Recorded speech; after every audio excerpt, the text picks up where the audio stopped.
Hello, football fans. This is Anthony with Two Fat Guys Fantasy Football coming at you again tonight with the next of our team breakdown videos.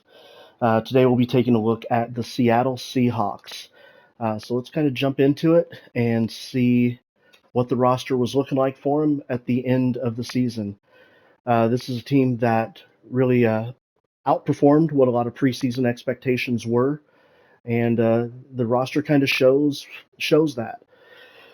Geno Smith, let's start there with the quarterback. Had a resurgent year, earned comeback player of the year. What he came back from, I'm not entirely sure, but really proved that he could get the job done for them and earned himself a new deal. I think a lot of people were expecting them to take a shot with Drew Lock, but never really could earn the job. Um, their draft last year was excellent. They got starters all over the place. Charles Cross, Abraham Lucas, Kenneth Walker, all drafted last year. So three starters on offense is a really good haul. At the beginning of the season, however, Rashad Penny was the guy. He got hurt, unfortunately, because that's what Rashad Penny does. He's very good when he can stay healthy, but I don't think he'll ever finish a season start to finish healthy. So you always have to have a contingency plan with him. Luckily for the Seahawks, that plan was Kenneth Walker, who going into last year was my running back one in the class.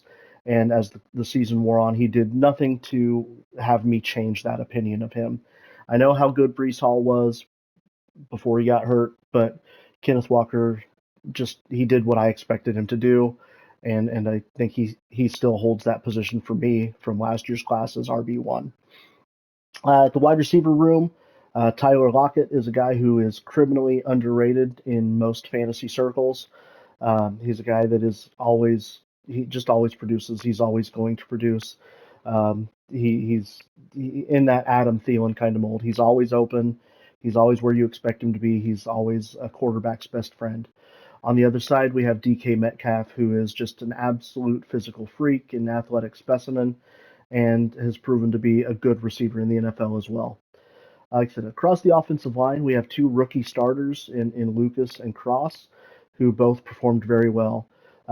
Gabe Jackson, been around for a long time, is very good as well.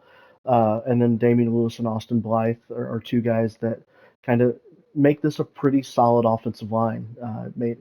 Made Geno's job a lot easier than a lot of other quarterbacks had it. In the tight end room, we have three guys that I think are all somewhat interesting.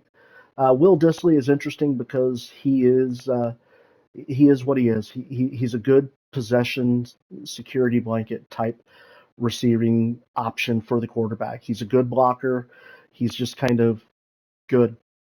Noah Fant, far more athletic, much more of a split out kind of guy. He's a guy that can be a real threat as a receiver to take it all the way. He's a mismatch problem. And then Colby Parkinson, who's still very young and still is a guy that I expect to take a little bit of a leap this year. He's a guy that if I have a really, really deep roster and I just am looking to take a chance on somebody at the tight end spot, he's a guy that I could take a chance on and feel pretty good about it. Um, on the defensive side of the ball, this is probably their weaker side. Shelby Harris is a guy they acquired in the Russell Wilson trade. He came over and played pretty well. The rest of the D line, Al Woods is just a mountain of a man. Puna Ford, Monet, these are all pretty good guys. Again, nobody great, but very good kind of point of attack guys. Really freed up the linebackers to be what the linebackers were. Jordan Brooks proved to be an more than adequate replacement for Bobby Wagner in the middle of that defense last year. Um, One of the league leaders in tackles. He was just really, really good. Uchenna Nwosu is a guy that I feel is much more kind of a brings more to the pass rush side of it rather than a coverage linebacker, an off-ball linebacker. Same with Boye Mafe, two guys that kind of fit the same role. Davion Taylor is a good off-ball linebacker as well, though. So the linebacker core with Clint Barton as well is just very, very good. I think one of the strong points of their defense. Uh, the steal of the draft in almost a lot of people's eyes, at least, was Tariq Woolen. Tariq Woolen came in and as a later round pick was in the discussion for Defensive Rookie of the Year. He is just he's great. He's an athletic specimen. 6'4", 210 pounds, with the blazing speed. He's one of the fastest players in the NFL at that size. And his coverage, he proved not to be a coverage liability. That was going to be the knock on him coming out was could he cover in the NFL and not just rely on his athleticism to make plays. And I think he proved that he can. The safety room, of course, led by Jamal Adams, who is a true superstar in the league. He is one of the best strong safeties around. Much more a box safety, but very good in coverage as well. He doesn't really have a real weakness to his game, and he has proven to be the player they expected when they traded for him. Quandre Diggs on the other side is a guy who is just he's a very good free safety, very good in coverage, very good tackler. He kind of always fulfills his responsibilities on the defense, and he's a guy that I think they're very glad they have. Um, Now let's take a look at what has changed with this team as free agency and the offseason has worn on. Uh, so as that's going to pop up here, uh, we'll notice that first off, we don't see a huge amount of difference on the offensive side of the ball. And honestly, why should there be? Gino played well enough on the deal that they gave him that they brought him back on another fairly team-friendly deal. He's if he plays the same level they played last year, I don't think they should expect anything worse out of him. In the running back room, they did let both their number 2 and number 3 running backs go, and I think a lot of that can be said by how much they believe in Kenneth Walker. Now, do I think they walk into the season with this running back room? Probably not. I feel like they probably will draft somebody to just bring competition into the room, just bring some extra juice to it. Somebody that might be able to give Kenneth Walker a break, be a nice little change of pace back for him. But for now, I think they're showing that they believe that he is the guy that can carry the load. Um, and honestly, he is a running back that honestly can do everything that you ask of him. He's a, a decent receiver, not great, good blocker in pass protection. Does have breakaway speed if he gets on the open field. He's good between the tackles. He is just a good running back, period. Um, Still have Tyler Lockett, DK Metcalf on the outside. I think they're going to be expecting more out of D. Eskridge this year. Uh, he is a guy that needs to show some development, but he's a good speed guy, and with a mentor like Tyler Lockett, he reminds me in a lot of ways of a younger Tyler Lockett when he was young in his career. Offensive line is still anchored by the 2 rookies, well, second-year players now, in Lucas and Cross. Lewis has proven to be just an adequate guard. Haynes will be adequate, but I do think they addressed the interior offensive line in the draft relatively early. Um, and thanks to the trade of Russell Wilson last offseason, um, the Seahawks have the luxury of doing a lot of interesting things in the draft and being a real player in the draft, and a team that can make some noise in the draft. Um, and we'll talk about that here in a couple minutes when we start looking at their draft options. But again, on the tight end room is the same, no changes here. It's a good offense, and I don't think that you needed to change much. On the defensive side of the ball, we do have had quite a bit of change. Seahawks legend Bobby Wagner has returned. He is home. He's where he needs to be. He's a Seahawk. He should be a Seahawk, and last year was a mistake. And we'll forget that that ever happened. They also signed Devin Bush in free agency, which is a guy who had kind of all the potential in the world when he was drafted, but just hasn't developed quite the way I think the Steelers were hoping. We still have Nwosu and Boye Mafe. We still have Jordan Brooks and Davion Taylor. We have a surplus of good linebackers. Um, what they've done in free agency in the linebacking room and on the line uh, tells me that I think that they expect to switch to a 3-4 defense. You've got two guys in Draymond Jones and Jaron Reed that both project better as 3-4 ends rather than 4-3 ends. They're bigger guys. They're able to set the edge. Both of them can kick in and play a little bit of interior three technique, interior offensive lineman. So it lends itself to being much more of a 3-4, which will then let Nwosu and Boye Mafe both do what they do best, which is rush the passer. So I fully expect to see this team switch to a 3-4. Draymond Jones was kind of their big signing on defense. Signed him away from the Broncos, actually. And he's a guy that he's going to do some good things.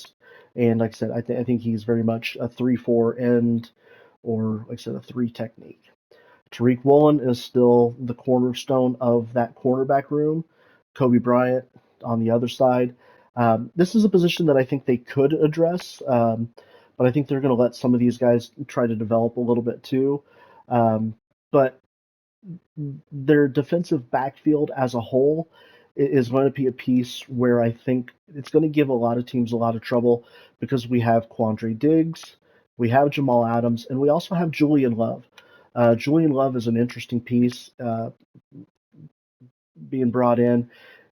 They're going to do some unique things in the defensive backfield to help some of these young corners out, uh, and I think it'll be kind of tough for some opposing quarterbacks to read that defense, just because of how many unique pieces they have and the ways that they're going to be able to move players around, both in the linebacking core and in the defensive backfield.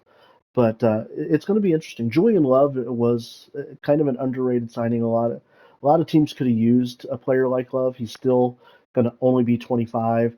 Very good coverage guy. Very good kind of all around safety. You could put him at free safety, but the Seahawks don't need to. They've got Quandre Diggs. So it'll be interesting to see what they do with all of those pieces in the defensive backfield, and I look forward to seeing how that defense played out. I actually think the defense got a lot better, and on the offense, I don't think that they got really any worse. But as of yet, like I said, right now they're going to look worse because their interior line needs some help. But I think help is on the way, and the help is going to be on the way as a result of what they're going to be able to do in the draft. So let's take a look at the draft a little bit here. So loaded in the class already. So the Seahawks have the fifth overall pick thanks to uh, the Russell Wilson trade. And Pete Carroll has made it very clear that they are in the quarterback business this year. A team as good as they were last year has no right having the fifth overall pick. And I don't think they expect to have a pick that high again very soon. So they're taking a deep dive into all the quarterbacks. And I think that they are a prime team to look to jump the Colts to get to that third pick so that they can take whoever's left of Anthony Richardson or CJ Stroud. As I've discussed in a couple of videos already, um, for me, CJ Stroud is my QB1 in the class. If I'm the Carolina Panthers, I take him and don't worry about it. Bryce Young, I think, has been locked into Houston for quite some time. I think he's been their guy all along. But there is some rumbling that Carolina is enamored with Anthony Richardson, and that's from more than one people that I've talked to that are relatively close to the team. So Anthony Richardson is in play at one. So if Richardson goes one, I still think Young goes two. And then I think the Seahawks absolutely make the trade for CJ Stroud. I think they would be silly not to make the trade for CJ Stroud. Because I don't think the price would be that expensive to jump the Colts. Um, you're only jumping, I mean, you're really only going two spots. The Cardinals will be able to go back to five and still get the number one defensive player in the draft, who is Will Anderson, and instantly makes that pass rush that much better. And we'll talk more about the Cardinals and when we do that team breakdown video, which I expect to be the next team breakdown video to come up. So quarterback is definitely in play at pick five. If they don't go quarterback at pick five, I think for them it's Jalen Carter. Jalen Carter would come in and be that interior presence to go with Draymond Jones and Jaron Reed, and just make that front seven a terror and a force. I think it should start to give a lot of other teams nightmares. So I think that's the way they go if they don't go quarterback at five.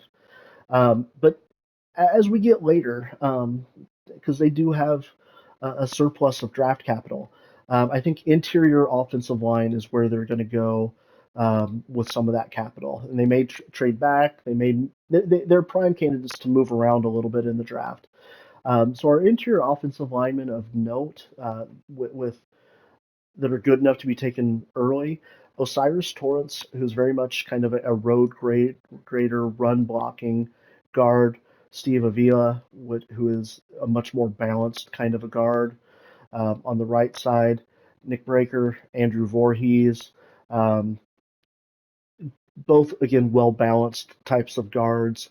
Emil Ikior, who is an interesting piece, kind of a wild card for me. I think he gets drafted to the right spot. I think he could be a real difference maker at some point. And then the center class is one that I think this is where I think they go. Um, you have three top guys. Schmitz is by far for me the highest rated center in this class. Tippmann and Whippler are both very good, but Schmitz is the unquestioned number one center in this class for me. So let's kind of take a look at these interior linemen a little bit more and see how they might fit. Um, if by chance the Seahawks do draft Anthony Richardson, I think it would be really fun to reunite both Richardson and Osiris Torres, who both played at Florida. As I said, Osiris Torres is kind of that true road grader type um, guard, old. Some might call it an old-fashioned guard. He's going to clear the way well for that power running game. So he fits what they do. Steve Avila is a guy who can kind of play all over the interior of the offensive line. He's very balanced. He's going to do a lot of things pretty well for you, and you could bring him in as a day one starter and not worry about that. On the right side, like I said, for me, it's Voorhees. Voorhees grades out slightly higher than Breaker. Both are mid day two picks, late second round to late third. They could go anywhere from late second round to the honestly day three. But we'll see how teams rate them. For me, kind of like I said, the wild card is Emil Ikior. Um, he's a guy that you can get a little bit later in the draft, but he's a guy who, with his record of being coached by Saban and the play style there in Alabama, and some of the tape, a lot of the tape that I've watched, he's kind of good, not great, but gets better every game. So the more I watch him, the more I think he's a guy that you could bring in and then have a long-term starter, a long-term productive player. The centers, though, I think are the crown jewels of this. And for me, it's like I said, it's Schmitz. Schmitz is a guy. A lot of teams overthought it when Creed Humphrey came out a couple of years ago, and the Chiefs are glad they didn't. And I think Schmitz is cut from that same cloth. He's a guy that's going to come in, be a day one starter, and a 10-year plus uh, Pro Bowler, All Pro at the position. He's got that kind of skill set coming out, and he's by far the number one. Titman and Whippler, both very good, both day one starters, both are going to be more than adequate players and very good players in the NFL. You can't go wrong with any one of these three guys. Interesting note, all three of the top centers are coming out of the Big Ten this year. The Big Ten is producing a lot of good interior linemen these days. For me, somebody that is starting to look better and better the more I see of him on tape is Ricky Stromberg out of Arkansas. He is not a guy that I really had on my radar early in the process, but the more I've seen of him, the more I've liked him. He's a guy that I think has a unique blend of skills, um, and he's going to come in, maybe not start immediately. If you need him to start day one, I'm not sure he's the right play, but he is a guy that is going to develop into a good player in the league. Not somebody that's probably going to win a bunch of awards, but somebody that you're not going to be disappointed with his performance. So this is where I see them going, is kind of in that interior offensive line early. But Pete Carroll has proven that he can find talent later. So if he likes some of those later guys, he knows they'll come in and be able to match his scheme and do what he needs them to do. He could address any number of positions. I think cornerback is probably the next spot where he might go. And there's a lot of talent that we've discussed in some of our previous team breakdowns at the top. Um, I mean, you can say a lot for any of the top seven, eight, nine guys to be instant contributors. But or if they do go quarterback early, D tackle is another spot they could address early. Kalijah Cansey is a little smaller, a little bit undersized, but you can't question the athleticism. Adam Adebawore, I'm going to butcher that name every time I say it for the rest of his career. Um, he's another guy that the more I've seen of him, the more I really like him. The name that I think though kind of makes the most sense for them would be Mozzie Smith. Mozzie Smith is a guy that is going to be that anchor in the center. Siaki Ika is another guy who fits that role as well. Or like I said, even down later, Gervin Dexter. And we'll talk quite a bit more about a lot of these guys in a video coming up very, very soon. Keep an eye out for that if you're a defensive tackle fan. I've got a lot of things that I'd like to say about some of these guys. But that's going to do it for me today, guys. As always, I greatly appreciate every single one of you. Feedback is always appreciated. If there's somebody that you want to see, somebody that you think I didn't talk enough about, let me know in the comments. I'd love to discuss it a little more with you. If there's a team that you want me to see, want me to break down sooner rather than later, let me know that too. I'm open to anything. The goal is still to get through every single team before the NFL draft. Once the NFL draft hits and teams have made their selections, I will revisit all these breakdowns with the rookies that they've drafted, and we'll start kind of getting some fantasy projections laid out there so we can get into that analysis as well. But for now, I'm out. Expect the next one to be up very, very soon. And right now, that's going to be the Cardinals. As always, thanks so much. I appreciate you. We'll talk to you soon.